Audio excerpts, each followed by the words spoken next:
de Deus nunca falha. Nunca falha. O amor dele é infinito. Amém? Igreja, está bem aí? Amém? Aleluia!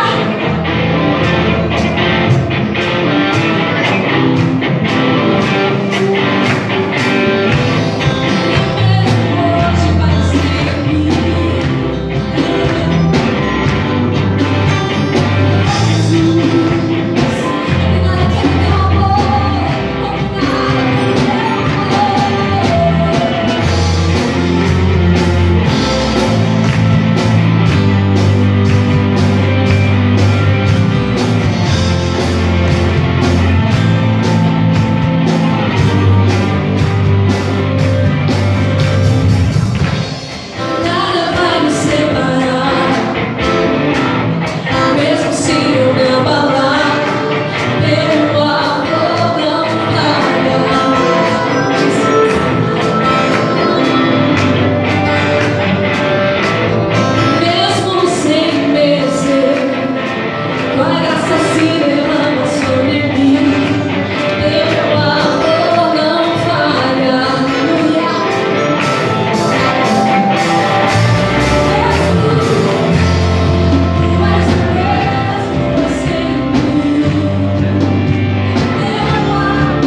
Amém, então. Vamos para a palavra, então, queridos?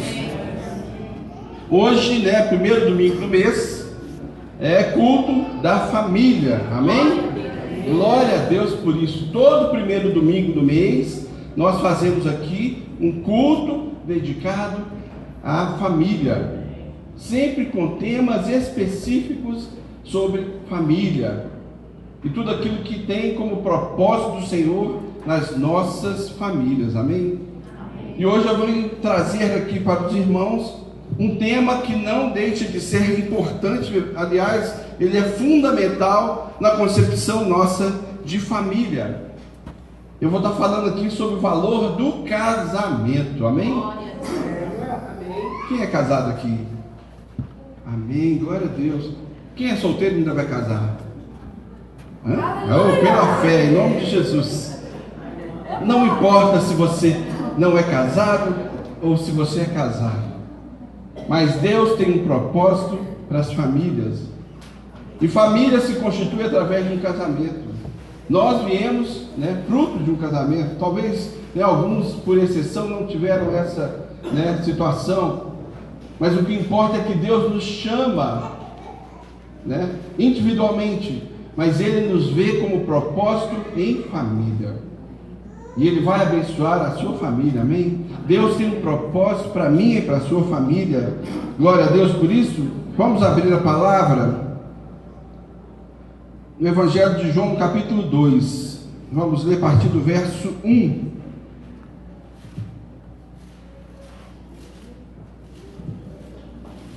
João, capítulo 2, verso 1. É uma passagem muito conhecida,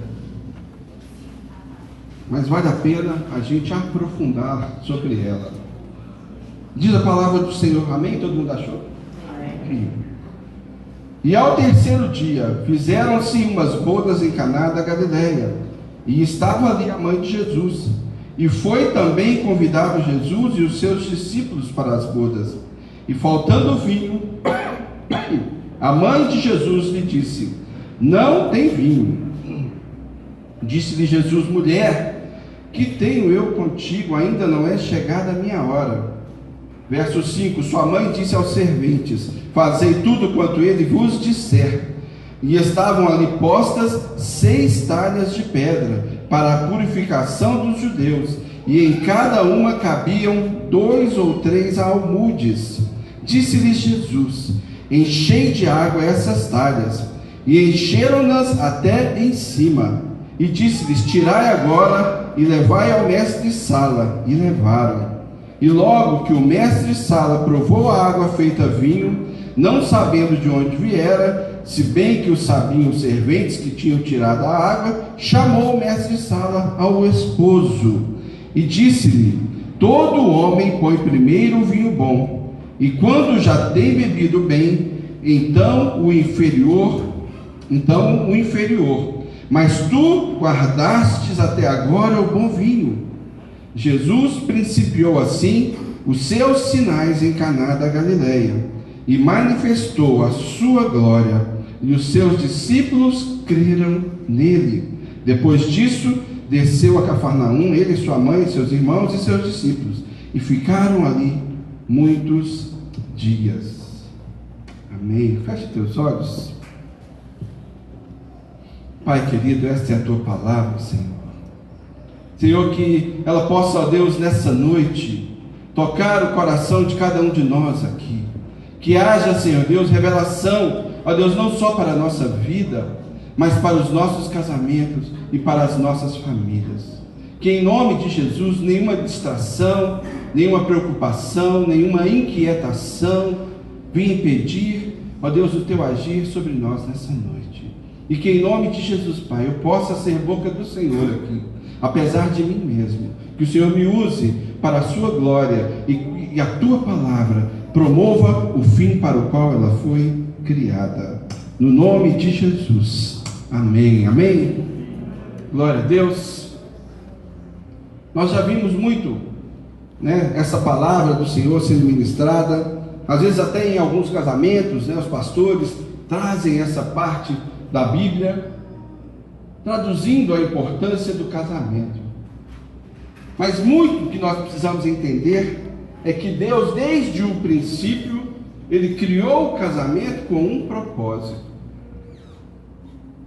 Lá em Gênesis, depois que Ele cria, Adão e Eva, Ele fala para eles: olha, deixará o homem, pai e mãe, se unirá à sua mulher, e os dois se tornarão uma só carne. Essa revelação de Deus era uma revelação que tinha um propósito: dizer para mim e para você que o casamento, ele surge como um convite, como uma oportunidade de um homem e uma mulher se tornarem uma só carne. E isso não é por acaso, mas isso tem a ver com um propósito.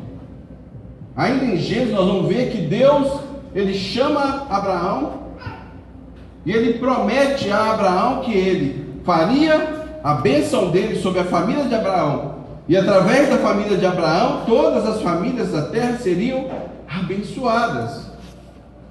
Isso nós estudamos aqui no culto do mês passado, em que falamos do propósito da família. Mas então, se entendemos a importância desta instituição chamada casamento, diante dos olhos de Deus, nós entendemos por consequência quanto o inimigo ataca os casamentos hoje em dia.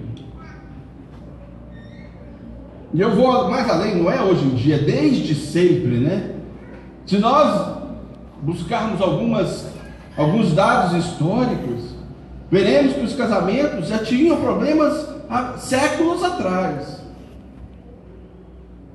Inclusive, durante a vida de Jesus aqui na terra. Mas nós precisamos entender como darmos o real valor ao casamento na ótica de Deus. Por conta dessa confusão toda que se alcança sobre os casamentos, tudo que o inimigo quer trazer para nós é um conceito mentiroso, errado, um sofisma, como se o casamento fosse alguma coisa em que nós vamos tentar ver se dá certo, e se não der certo, cada um vai para o seu canto, porque o importante é ser feliz. Deus, Ele traz para nós uma direção, e traz para nós a clareza do seu propósito sobre os casamentos. Por quê? Porque, não sei se você conhece, mas provavelmente você deve conhecer alguém que tenha passado por uma separação. Meus pais foram separados. E numa separação, queridos, há vários efeitos, sejam eles emocionais, sejam eles físicos, sejam eles espirituais. Não é propósito de Deus que haja o divórcio e a separação. Mas como lidar com essas questões quando se tornam insustentáveis? É isso que nós precisamos aprofundar e entender o propósito de Deus. Por quê? Porque eu creio plenamente que Deus pode fazer milagres, amém? Amém. E Deus pode fazer milagres no casamento, amém?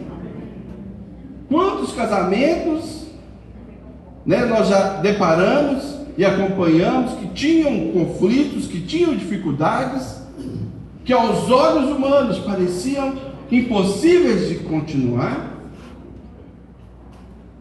mas com o poder do Senhor tudo se transformou. Eu creio num Deus de milagres, amém? Eu creio num Deus de milagres, e eu creio que por isso, a primeira revelação, o primeiro sinal, o primeiro milagre citado na Bíblia, feito por Jesus, aconteceu aonde? Em um casamento. Ali havia uma festa de casamento. Ali não havia simplesmente uma celebração religiosa de um casamento, mas ali havia o quê? Uma festa. E se a gente pesquisar a questão histórica das festas de casamento daquela época, havia ali um momento de alianças, de votos, E depois havia então a celebração da festa do casamento. E os estudiosos dizem que algumas festas duravam até uma semana. E talvez por isso não fosse tão incomum que o vinho acabasse. Ali então aconteceu que o vinho acabou. E eu quero trazer para os irmãos, queridos, aqui uma visão simbólica do que é essa passagem, do que essa passagem traz de mensagem para mim e para você. Precisamos ver a revelação de Deus nesta narrativa bíblica sob o ponto de vista simbólico. Não simplesmente da carência de uma bebida na festa, de uma escassez de uma bebida na festa, mas a visão simbólica do que Deus tem para nos dizer aqui em relação a isso. O que é importante nós entendermos é que quando nós decidimos por um casamento, nós não estamos simplesmente, diante de um Deus que fala, tá bom, vocês se casaram, agora se vira nos 30. Não, nós temos um Deus que tem um propósito no casamento, mas que quer se fazer presente nos nossos casamentos. Ele quer estar conosco o tempo todo. O tempo todo. E essa é a promessa dele, para mim e para você. Não é diferente do nosso casamento. O problema é quando nós tentamos guiar a nossa vida, conduzir o nosso casamento, virando as costas para Deus e achando que vai resolver tudo na força dos nossos braços.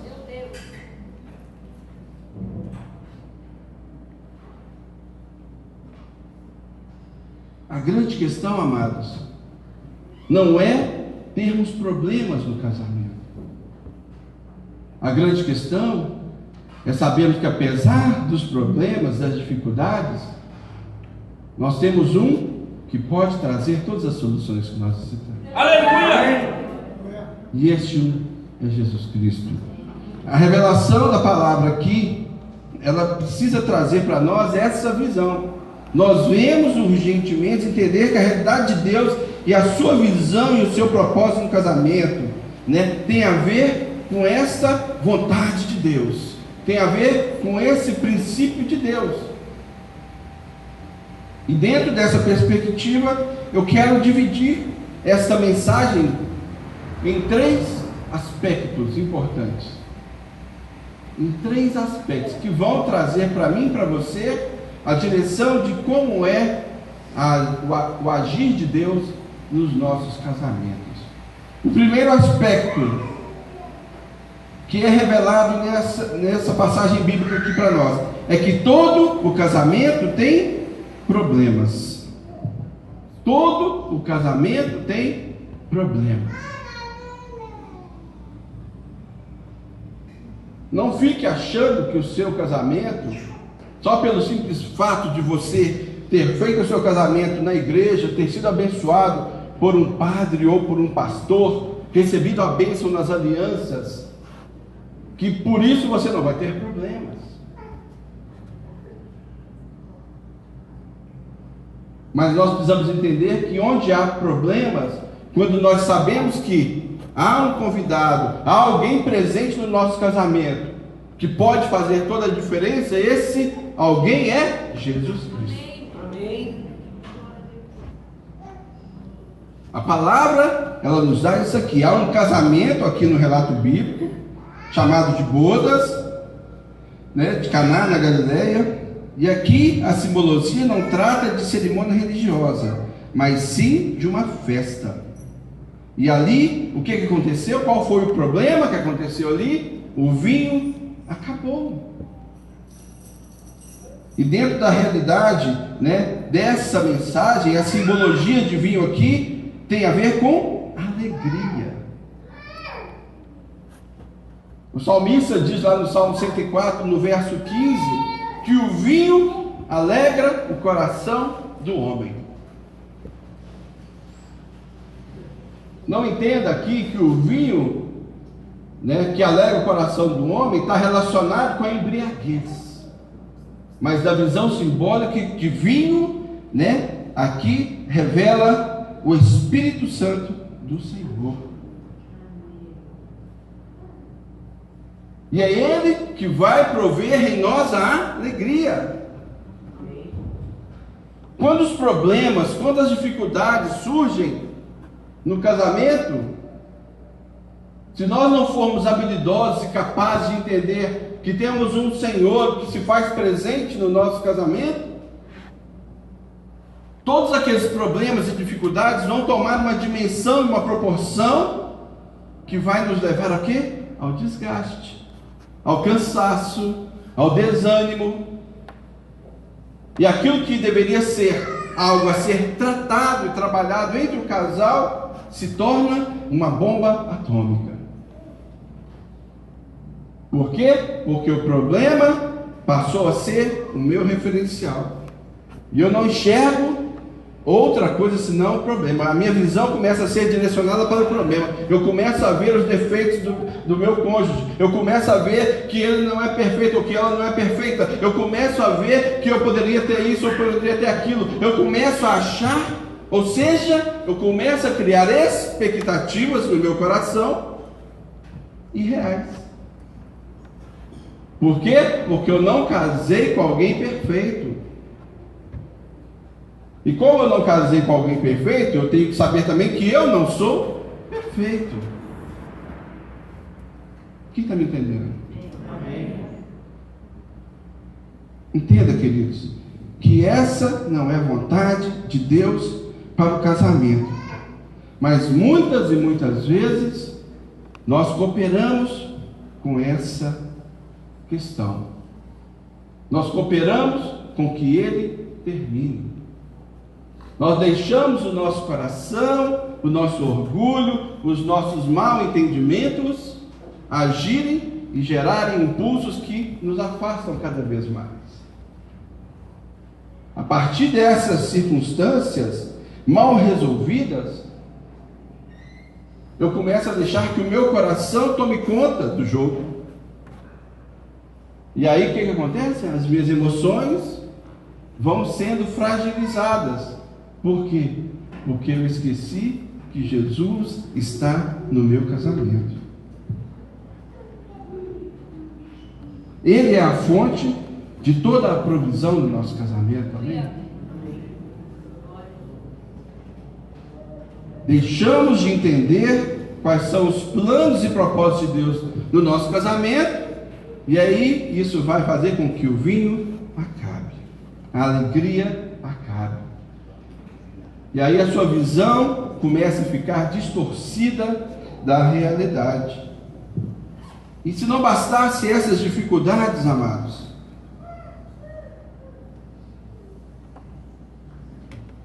nós descobrimos, quando casamos, que nós temos uma infinita quantidade de diferenças. Sim ou não? Muitas vezes nós entramos no casamento, né, já conscientes das diferenças que eu tenho do meu cônjuge, da minha esposa, e ela sabendo das minhas. Outras talvez descobrimos só depois que casamos.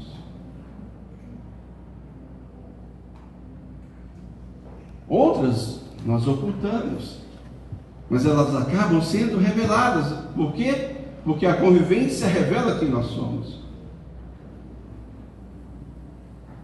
E a grande questão é eu achar que não deveria ser assim, né? Não seria muito mais fácil se todo mundo fosse igual, né?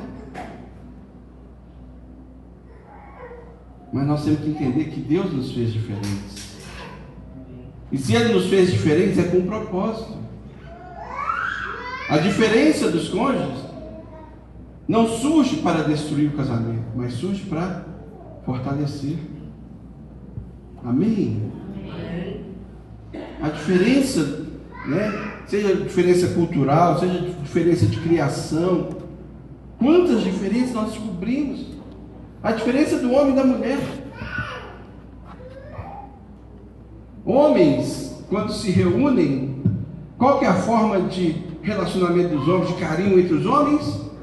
Começa um a malhar o outro, né? Ah, você está careca, está barrigudo. Eita, glória! Homens se reúnem e começam um a debochar do outro. Isso é uma forma de carinho. Por quê? Porque na hora que um homem sai da roda, o que nós vamos dizer? Camarada, gente boa, é de Deus, muito abençoado, gosto muito dele.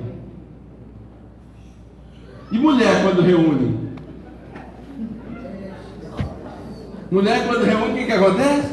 Oh, querida, você está tão linda, emagreceu, tem que me dar essa receita, que maquiagem maravilhosa. Na hora que uma sai da roda, o que acontece? Nossa, você viu como ela está gorda?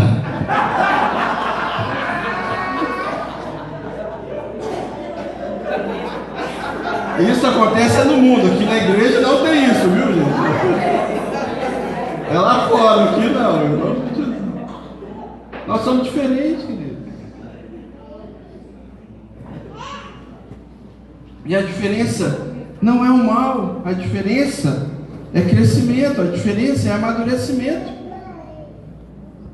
Amém? Homens e mulheres são diferentes. Tem um livro que fala que homens são de Marte, mulheres são de Vênus, né? Somos planetas diferentes, né? Amém? Amém. Glória a Deus por isso. Preste atenção, queridos, as diferenças aparecem, mas o que faz toda a diferença, na verdade, são as perspectivas, ou seja, como você lida com as diferenças e como você amadurece com essas diferenças. Nós precisamos amadurecer com as diferenças. Elas acontecem entre homem e mulher, acontecem entre pais e filhos, porque são gerações diferentes, acontecem em todos os nossos níveis de relacionamento.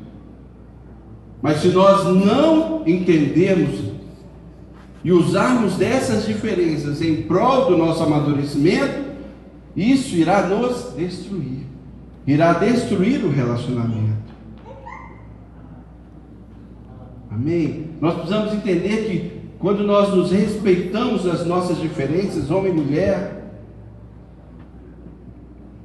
nós crescemos e amadurecemos, porque nós entendemos a perspectiva sob a ótica do outro. E a partir dessa visão do outro, eu me enxergo a mim mesmo e vejo que eu também tenho as minhas diferenças e as minhas limitações. Isso vai fazer com que nós conseguimos nos unir mais, nos fortalecer mais. Aquela história, estamos juntos nas nossas diferenças.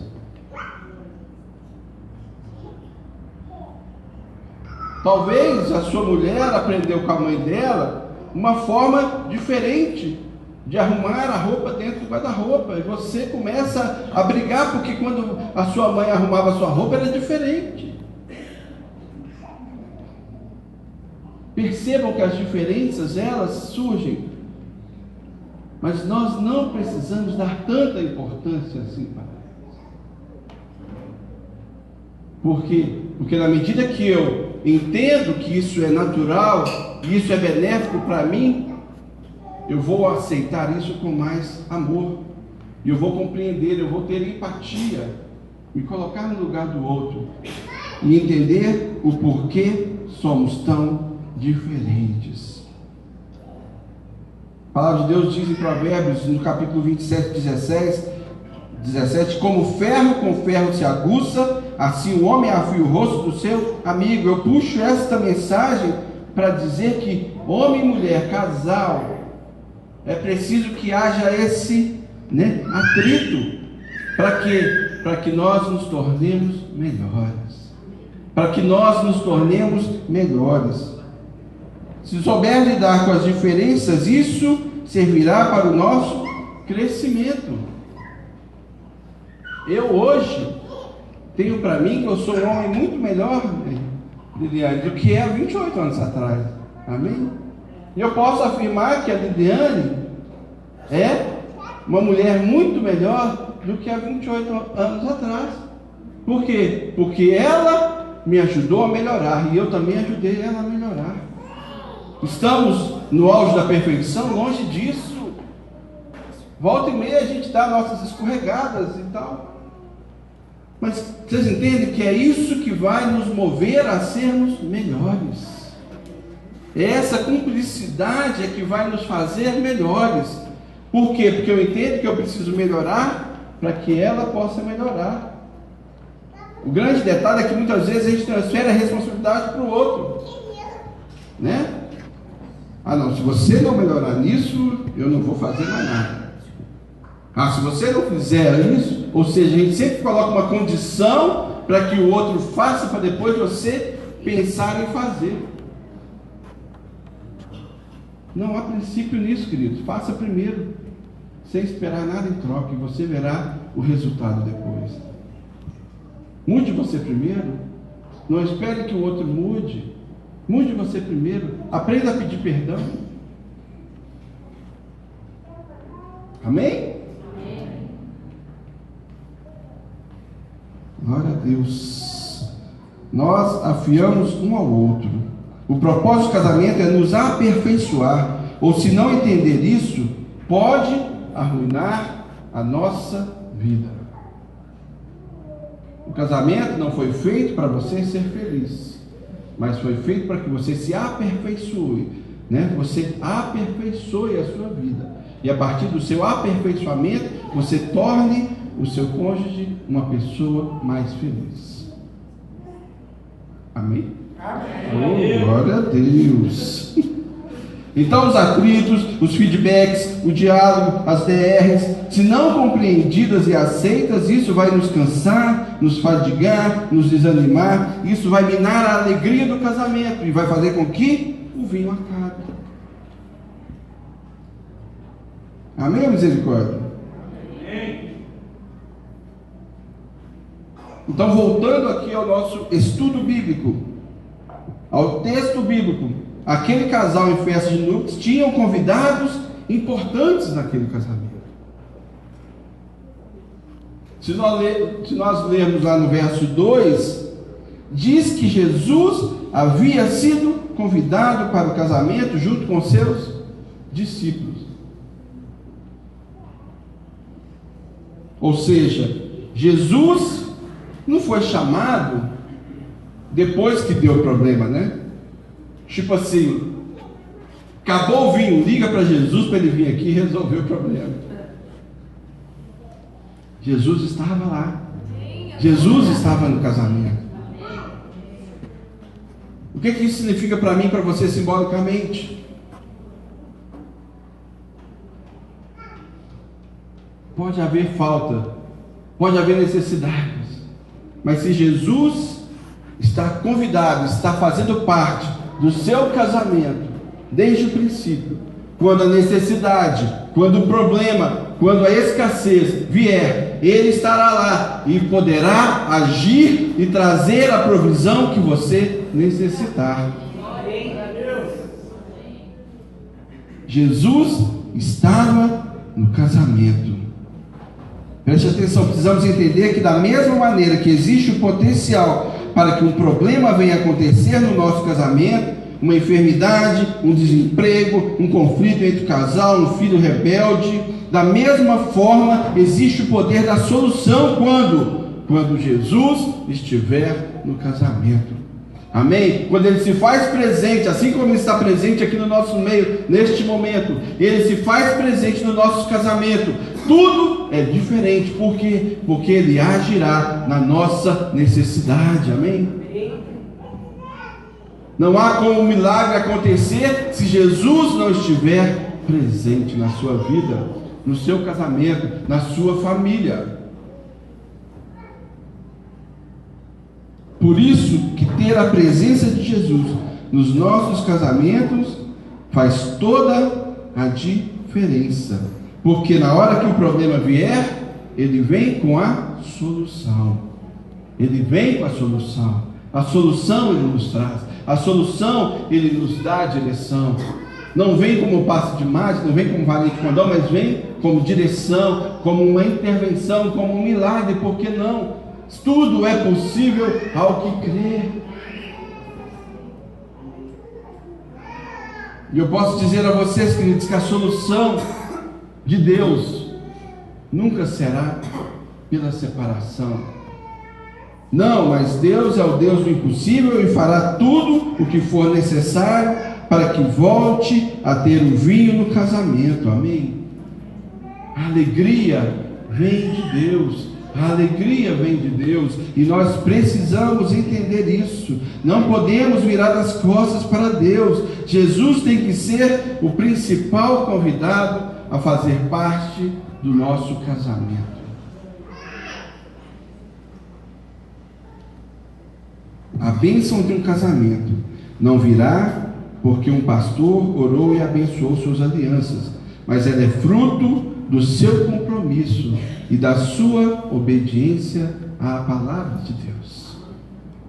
Vou repetir, né? Vou dar uma chance aqui. A bênção em seu casamento não virá porque um pastor orou, né? Mas porque ela é fruto do seu compromisso e da sua obediência à palavra de Deus.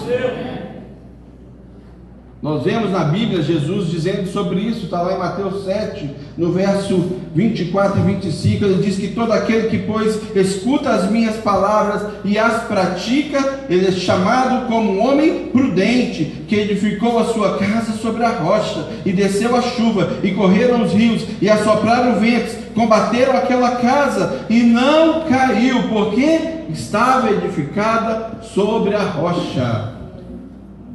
Entenda, queridos, a casa edificada sobre a rocha, ela é feita quando você ouve a palavra e as pratica, e isso chama de prudência.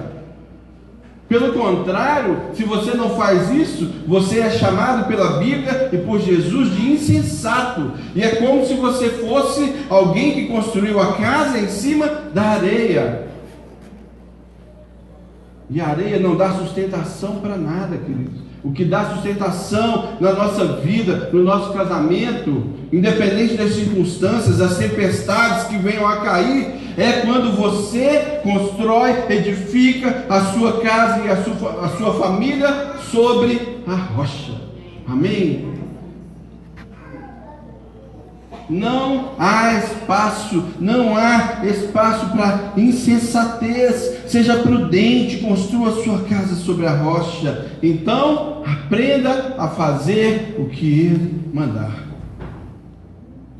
Se Ele manda você ser fiel, aprenda a ser fiel. Aleluia. Se Ele manda honrar a sua mulher, amar a sua mulher como Cristo amou a sua igreja e se doou por ela, você tem que aprender a fazer isso também. Amém? Segundo aspecto que nós vamos entender aqui, né? O primeiro aspecto, nós vimos aqui que havia ali uma perdi. Glória a Deus. Que todo casamento tem problemas. O segundo aspecto é o que?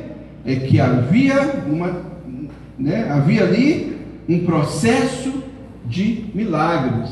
Se a gente ler aqui no verso 5 a 8, da palavra, João 2, 5 a 8, diz assim: sua mãe disse aos serventes: fazei tudo quanto ele vos disser. E estavam ali postas 6 talhas de pedras para a purificação dos judeus, e em cada uma cabiam 2 ou 3 almudes. E disse-lhe Jesus: enchei de água essas talhas, e encheram-nas até em cima. E disse-lhes: tirai agora e levai ao mestre-sala. E levaram. Assim, o segundo aspecto que nós precisamos entender é que para que Jesus pudesse fazer o milagre dele, aquelas pessoas tiveram que fazer a sua parte. O recado que nós temos hoje: se queremos o milagre de Deus na nossa vida, na nossa família, no nosso casamento, nós temos que aprender que a nossa parte nós temos que fazer. A nossa parte nós temos que fazer. Ele deu ordens a cada um para que fizesse a sua parte. Então você precisa entender que nós temos que fazer a nossa parte. Se você tem uma necessidade no seu casamento, comece, ou conhece alguém que tenha um problema, uma dificuldade no seu casamento, é preciso começar pela sua parte. E a primeira parte que nós temos que aprender é que nós precisamos entregar a nossa vida nas mãos de Jesus. Amém? E para que Ele faça o milagre dele, eu tenho que aprender a obedecer a direção e as ordens que Ele nos dá. Por quê? Porque quando vem uma dificuldade, quando vem um conflito, nada vai cair do céu se você não pagar um preço pelo seu casamento. Alguns anos atrás, eu e a minha esposa tivemos um conflito, uma dificuldade muito grande no nosso casamento. Mas ela tomou a iniciativa e buscou o Senhor, e se ajoelhou diante do Senhor, e buscava o Senhor, e ia no culto, tinha um culto na Lagoinha ali, ainda tem, o culto todo dia, às 3 da tarde. Ela começou a ir lá interceder pelo nosso casamento. Estávamos num conflito muito grande.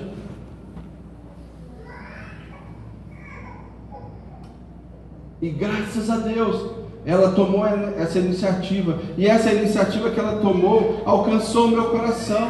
E Deus falou comigo. E eu me arrependi dos meus erros. Amém? E graças a isso, Deus pôde então manifestar a sua glória e fazer toda a reconstrução do nosso casamento.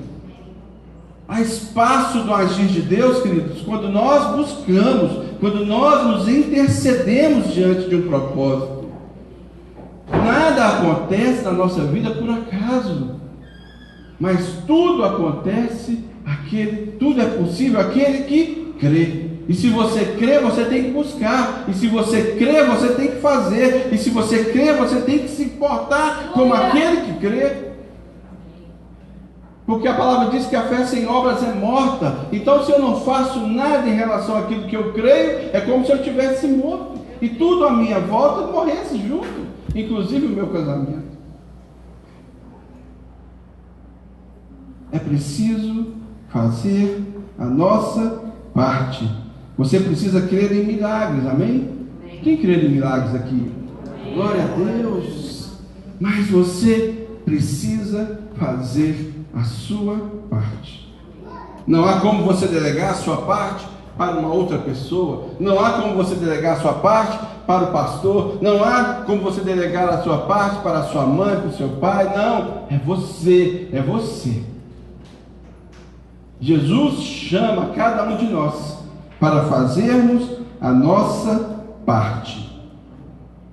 E aprofundando aqui sobre a palavra, diz aqui que ele tomou ali 6 talhas. 6 talhas na simbologia da palavra, o número 6 tem a ver com o homem. O homem foi criado no 6º dia. Então aqui tem um aspecto humano do milagre. Para que o milagre aconteça, tem que haver o aspecto humano para que ele aconteça. E o que eram essas talhas? Eram blocos de pedra, brutas, que eram cavadas, cavadas, talhadas, tanto que eles chamam de talha, porque é talhado, Ela é uma pedra bruta e ela é cavada.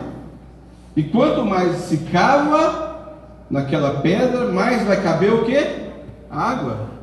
Eles usavam aquelas talhas para colocar água, para usar na purificação dos rituais judaicos daquele tempo. Então, quanto mais se perfurava ali, diz a palavra aqui que cabiam ali 2 a 3 almudes. Então não era padronizado, cada uma saía de um jeito. Por isso que havia essa variação de conteúdo, 2 a 3 almudes. Almudes aqui é como se fosse 40 litros de água, Então cabiam entre 80 a 120 litros de água. Ou seja, quanto mais se cavava, mais iria caber, mais iria receber da água. E aqui vou fazer um parênteses para chegarmos ao nosso entendimento. que quando nós falamos de pedra bruta, nós podemos entender um pouco daquilo que Jesus, ao ser desafiado pelos fariseus sobre a questão do divórcio, ele então fala da dureza do coração do homem. A dureza do coração do homem. Está lá em Mateus 19, a partir do verso 3. Mateus 19.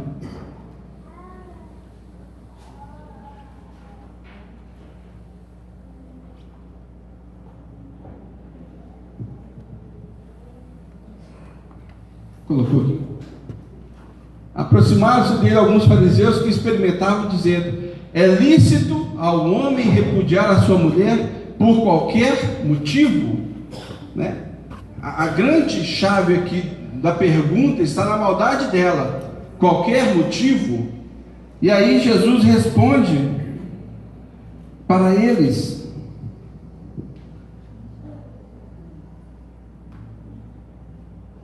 Ele, porém, respondendo, disse-lhes: não tendes lido que aquele que os fez no princípio, macho e fêmea os fez, e disse, portanto, deixará o homem pai e mãe, se unirá a sua mulher, e serão dois numa só carne? Assim não, são mais dois, mas uma só carne. Portanto, o que Deus ajuntou, não o separe o homem.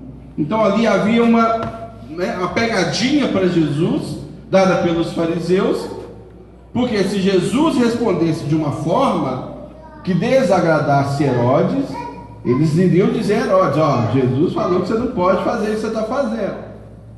Foi assim que João Batista morreu, cortaram o pescoço dele depois que ele confrontou Herodes com a outra mulher lá. E se ele respondesse de outra maneira, iria confrontar a lei de Moisés. Mas Jesus, com toda a sabedoria que o Senhor nos deu a ele foi muito claro. Olha, no ovício que está escrito na palavra,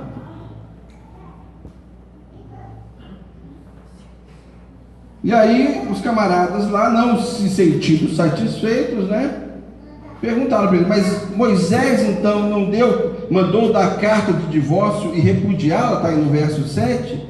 E Jesus então não se limita a responder, mas também a dizer que virá um novo tempo. Ele diz assim: Moisés, por causa da dureza dos vossos corações, vos permitiu repudiar as vossas mulheres, mas ao princípio não foi assim. Eu vos digo, porém, que qualquer que repudiar a sua mulher, não sendo por causa de fornicação, e casar com outra, comete adultério, e o que casar com a repudiada também comete adultério. Ou seja, a dureza do coração do homem daquele tempo é a razão que a lei de Moisés permitia essa repudiação, esse divórcio. Mas Jesus disse que aquele não era o padrão de Deus, mas aquele povo ainda não tinha condições de viver um casamento de acordo com os padrões de Deus. Por quê?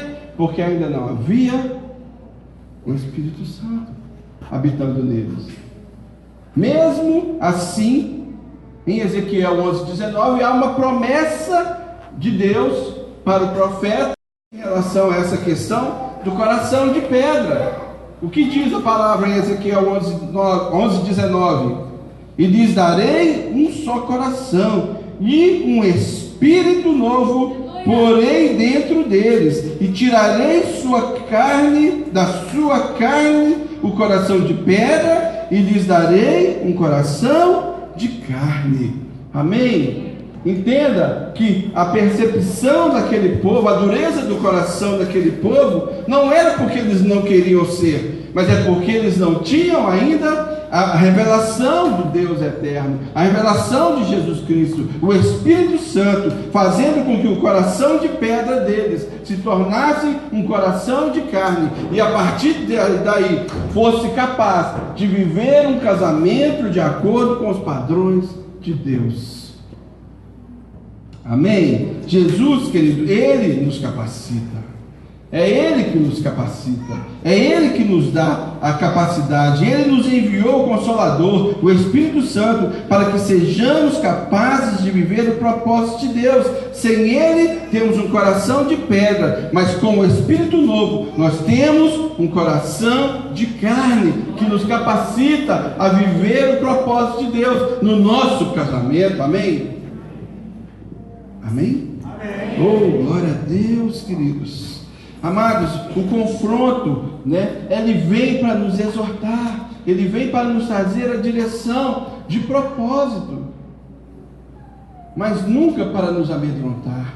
Ele vem para iluminar a nossa mente e trazer mudança no nosso pensamento. Amém? Voltando então ao nosso texto, nós vamos entender então que as talhas de pedra que ali foram usadas para receber a água, simbolizam a nossa limitação humana. Nós, como seres humanos, temos uma dureza de coração que precisa receber da água do Senhor. Receber da água do Senhor. É essa percepção que tem que transformar. E eu posso afirmar então, queridos, que quanto mais a pessoa se permitir ser talhada, cavada, trabalhada por Deus, mais ela será capaz de absorver aquilo que o Senhor tem para prover na sua vida. Por isso que Jesus fala que Deus resiste aos soberbos, mas dá graça aos humildes, porque o soberbo, o orgulhoso, não se permite ser talhado, não se permite ser trabalhado, não se permite reconhecer que não é perfeito, que precisa de ajuda, que precisa da unção do Senhor. Mas o humilde não, ele se permite e fala: eis-me aqui, Senhor, faça de mim conforme a tua vontade, e se deixa ser trabalhado, e se deixa ser discipulado, e se deixa ser cavado, para quê? Para que possa receber mais, e mais, e mais, e mais aquilo que o Senhor tem. Amém? Deixe ser cavado, deixe ser trabalhado. Amém? Não podemos parar aqui nessa reflexão, mas em nome de Jesus vamos dar tempo de acabar ela aqui. Peraí. As talhas precisavam então ser cheias de água. O que a água representa diante da palavra do Novo Testamento? O Espírito e a palavra do Senhor. A água significa palavra e significa Espírito. Quem estiver cheio de águas, imerso na palavra e imerso no Espírito Santo, não precisará experimentar a rota do divórcio e da separação. Por quê? Por quê? Porque Jesus transformará a água em vinho, em alegria, em contentamento e em satisfação. Então, na medida que eu me permito ser cavado, talhado, preparado pelo Senhor, eu sou capaz de absorver mais água. E quanto mais água eu recebo, mais do Senhor eu recebo. E esta água se traduz na palavra do Senhor e no seu Espírito, que vai me capacitar a viver a plenitude do Senhor na minha vida e no meu casamento. Não há espaço para um casamento longe da palavra do Senhor e longe do Espírito do Senhor. Por isso é tão importante nós buscarmos em Deus, em oração, em santidade, em busca da palavra do Senhor. Crentes que se enchem da palavra e do Espírito estão dando matéria-prima para Jesus fazer o milagre. Amém? Você precisa se encher da palavra e do Espírito. Amém? Como eu falei aqui, nada acontece por acaso. Para que a bênção de Deus, para que o milagre do Senhor aconteça na minha e na sua vida, é necessário que você busque, você se permita ser cheio do Espírito Santo, cheio da palavra. É isso que vai te dar a diferença, fazer a diferença na sua vida.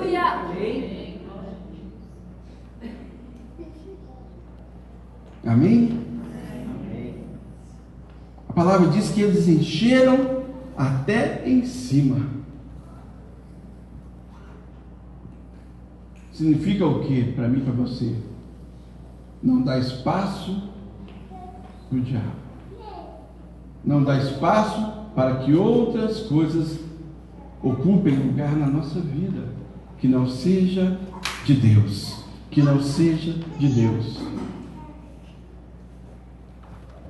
Por experiência própria, quando você se afasta da presença do Senhor, quando você dá uma relaxada na sua busca do Senhor, quando você deixa de congregar, quando você deixa de estar em comunhão com os irmãos, isso tudo vai fazendo com que a sua talha fique vazia.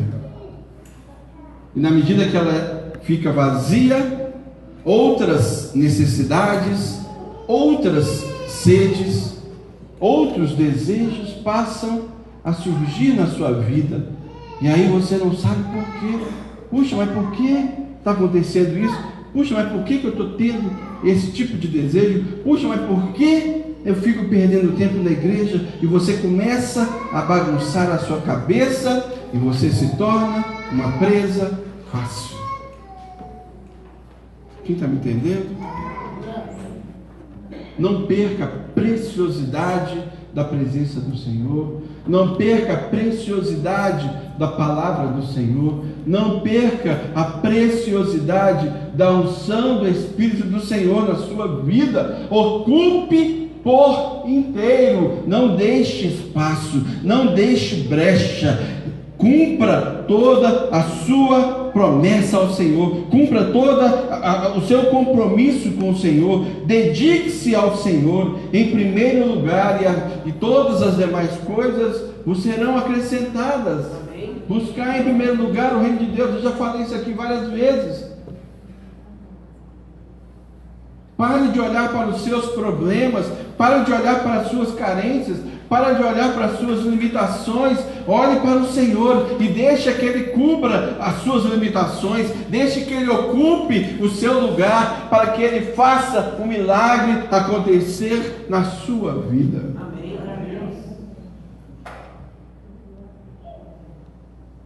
Encha até em cima.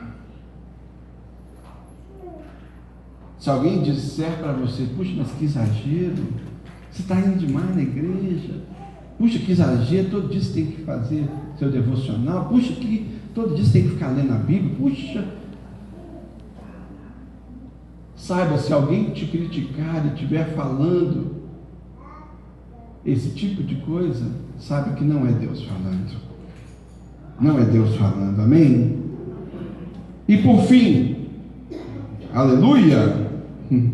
E por fim, o terceiro aspecto, nós vimos aqui que havia um problema, que havia uma solução, nós vimos aqui que havia a nossa parte no processo do milagre, e há então o que? O resultado. Qual é o resultado? Como a Bíblia descreve o milagre aqui, queridos?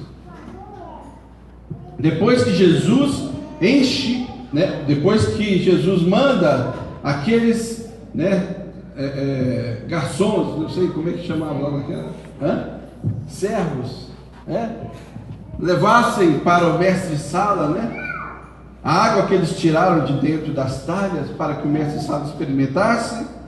O que o mestre-sala experimentou? Um vinho. Amém? Experimentou um vinho. E qual foi a percepção do mestre-sala quando ele experimentou aquele vinho? O vinho era melhor. Amém? Era melhor do que o que foi servido primeiro. O que isso tem para mim e para você claramente aqui, queridos? Quando Deus faz o milagre, quando Jesus faz o milagre no nosso casamento, Ele está dizendo para mim e para você que o casamento que um dia seu foi bom, amanhã será melhor, amém?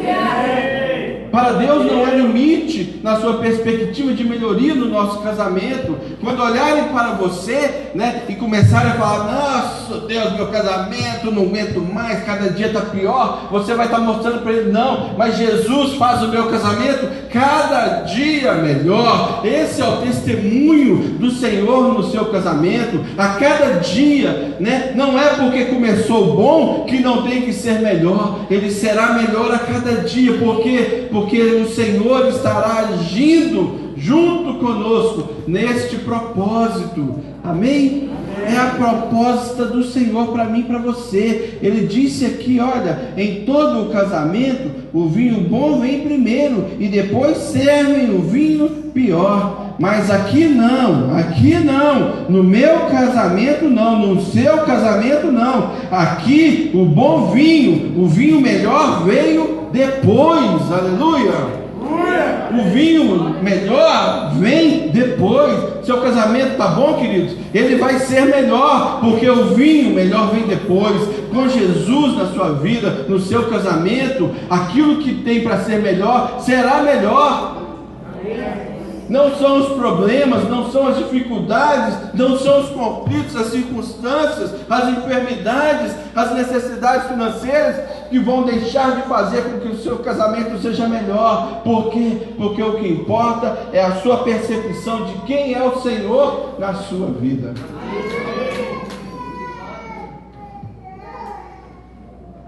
O seu casamento vai ser melhor, amém? Você que ainda não casou, você vai casar e vai ter um casamento melhor, amém? Porque você estará cheio de água, você estará cheio da palavra e do Espírito, e com isso Jesus irá transformar cada novo dia em alegria e em contentamento. A nossa alegria vem do Senhor. A nossa alegria vem do Senhor. Preste atenção, Deus não quer somente que o seu casamento melhore. Ele não quer que você tenha um casamento melhor somente, melhore a cada dia, e Ele fará isso, amém? Mas Ele quer te colocar, Ele quer colocar o seu casamento numa vitrine. Pensa bem nisso.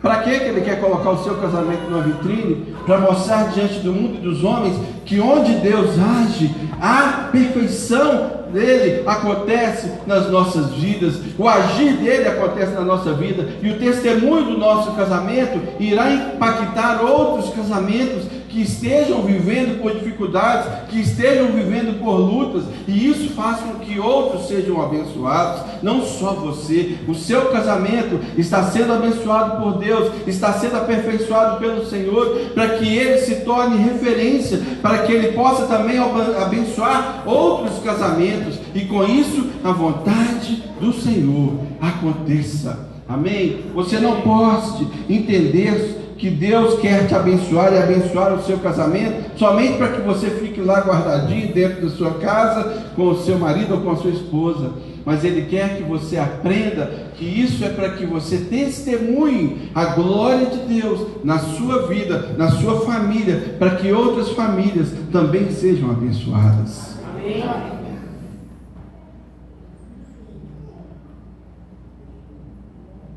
Então nós precisamos, queridos, virar o jogo em relação a casamentos desfeitos. Talvez existam pessoas que já estejam experimentando um segundo casamento, um terceiro. Outro dia eu vi uma pessoa falando que iria casar, o cara ia casar pela 6ª vez. Aí chegaram para ele e falaram: olha, você não pode ser chamado de noivo. Então como é que eu vou ser chamado? Senhor dos Anéis.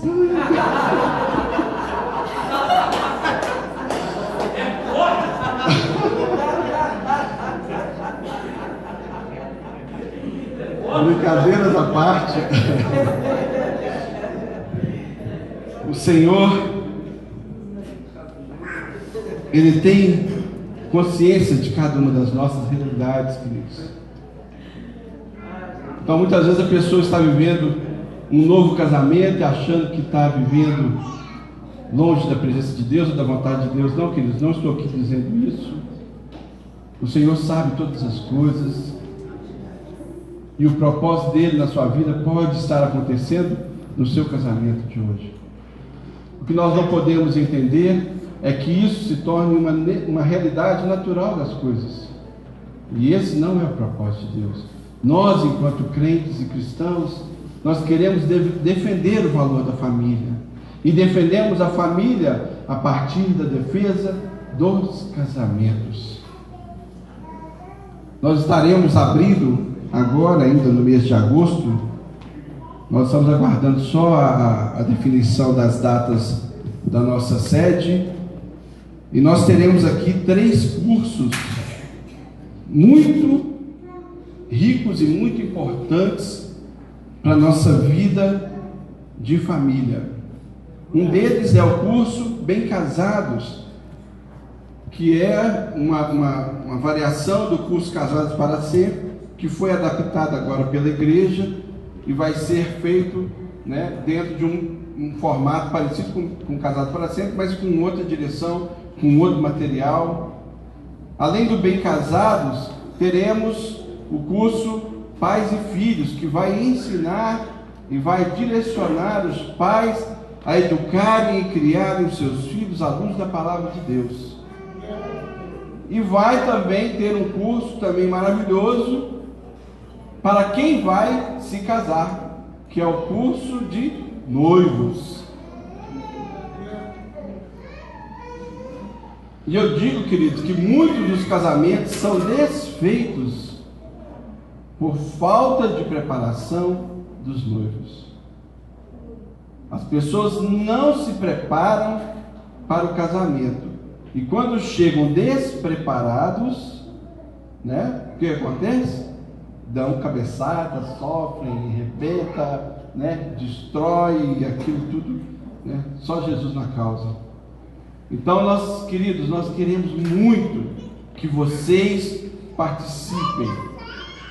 Né, esses cursos terão um custo único de R$50 cada um. Lógico que você vai escolher fazer um para depois fazer outro, né? Mas é importante que você invista na sua família. Eu queria muito, né, que eu tivesse tido a oportunidade de fazer esse curso Pais e Filhos. Ele é maravilhoso. Eu teria evitado muitos erros na criação dos meus 3 filhos. Mas o Bem Casados também, ele vai trazer uma profundidade para realmente nos dar uma direção do projeto de Deus para os nossos casamentos. Teremos acompanhamento, teremos reuniões aqui com casais. E querido, casal é tudo igual, vivem os mesmos dilemas, as mesmas confusões, os mesmos problemas. Mas nós estamos diante do mesmo Deus, o único capaz de fazer transformação nos nossos casamentos. Amém? Pode ficar de pé. Graças a Deus. Nós vamos orar para que Deus venha derramar sobre nós a sua unção, para que venha trazer sobre nós a sua direção.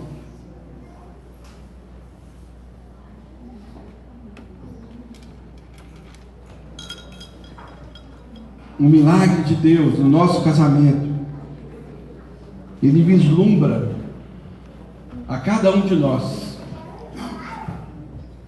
em sua soberania, diante do seu poder, para fazer muito mais do que nós pedimos ou pensamos.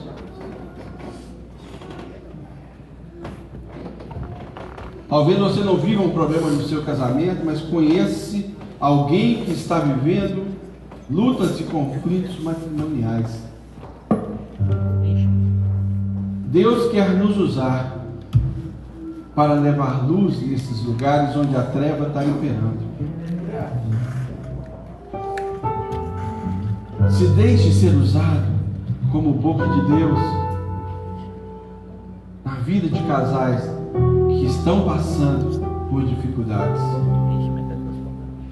Incentive para que eles façam esse curso Bem Casados conosco. Esse curso não é só para crentes, não é só para membros da igreja. Esse curso é para todos, é aberto a toda a comunidade. Não precisa ser membro de Lagoinha, não precisa ser crente. Ah, mas ele é ateu. Pode trazer. Ah, mas ele é espírita kardecista. Pode trazer. Nós não vamos trabalhar doutrinas, mas nós vamos anunciar a palavra de Deus para trazer cura nos casamentos e nos relacionamentos. Amém?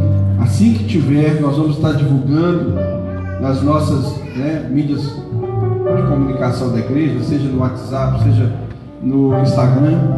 As inscrições serão abertas, vão ser feitas pelo site da Lagoinha e acontecem uma vez por semana só, né? São 12 encontros, não me engano, 12 encontros do Bem Casados, né? Deve ser nos sábados à tarde aqui na igreja. E eu quero que você se desafie a estar conosco aqui, porque eu tenho certeza que se o seu casamento hoje está bom, Deus fará ele ser melhor. Aleluia! E se ele está capengando, se está arrebentado, ele vai reconstruir por inteiro, por completo, para que a sua soberania seja plena na sua vida e na sua família. Amém? Nós vamos cantar uma canção, então logo termina aqui, nós vamos... Aleluia. Eu gostaria de chamar todos aqui na frente. Nós vamos orar por todas as famílias aqui. Todos. Essa palavra, tenho certeza que fala com todo mundo aqui. Como que precisa que a gente entregue no altar muito de nós, para que o Senhor venha com aquilo que é dele. Muitas coisas nas nossas famílias precisam ser mudadas, mas depende que a gente esvazie de ego, de orgulho, de muitas coisas que não provém do Senhor. Amém? Isso tem que ser colocado diante do Senhor. Feche os teus olhos, coloque diante dele tudo aquilo que precisa ser colocado, para que ele venha encher daquilo que é dele.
milagre do Senhor aconteça nos nossos casamentos,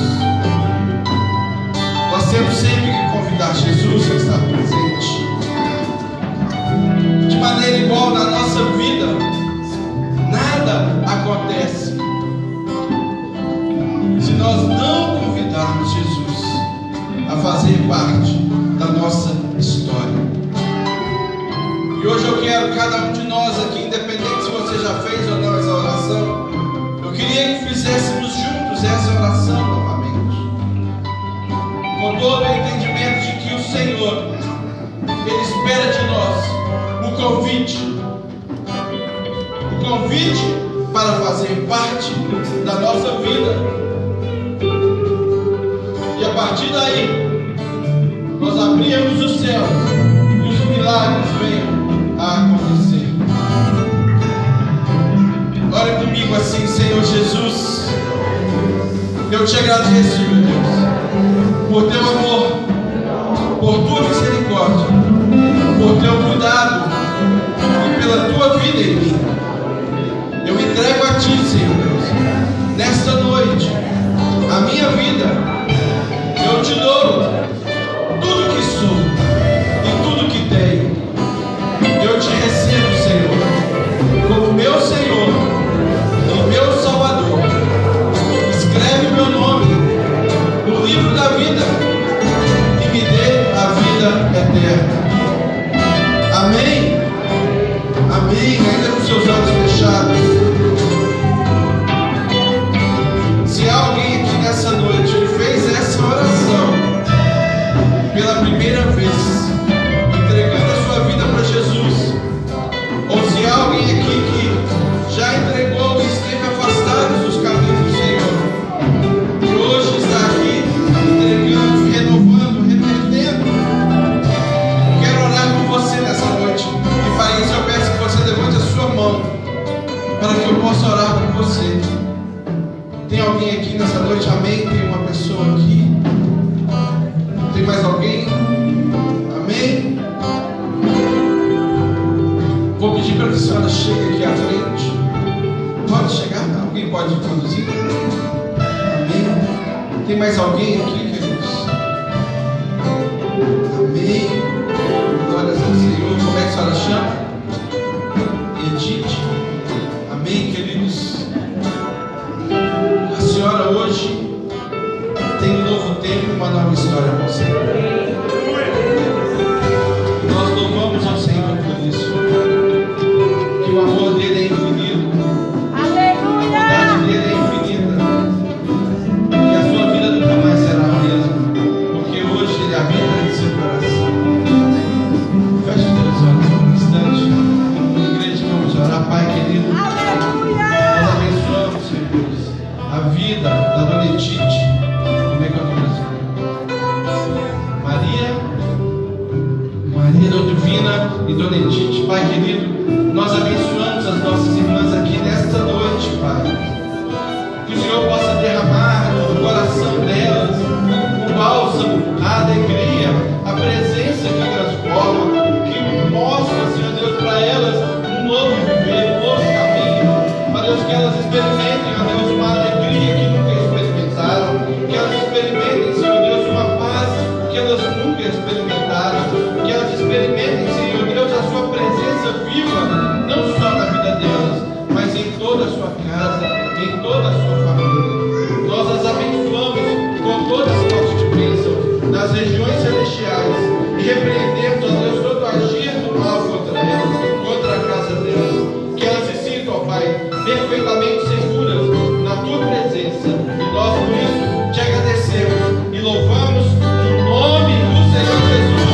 Aleluia. Glória ao Senhor.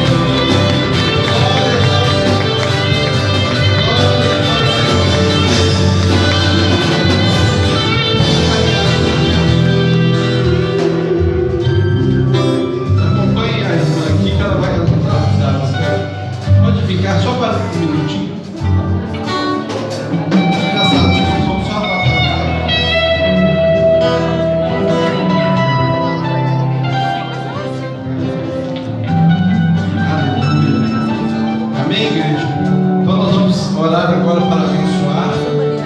Você pode estender suas mãos, não esquecendo do nosso caldo ali, já está cheirando ali atrás, né? Estenda suas mãos, queridos.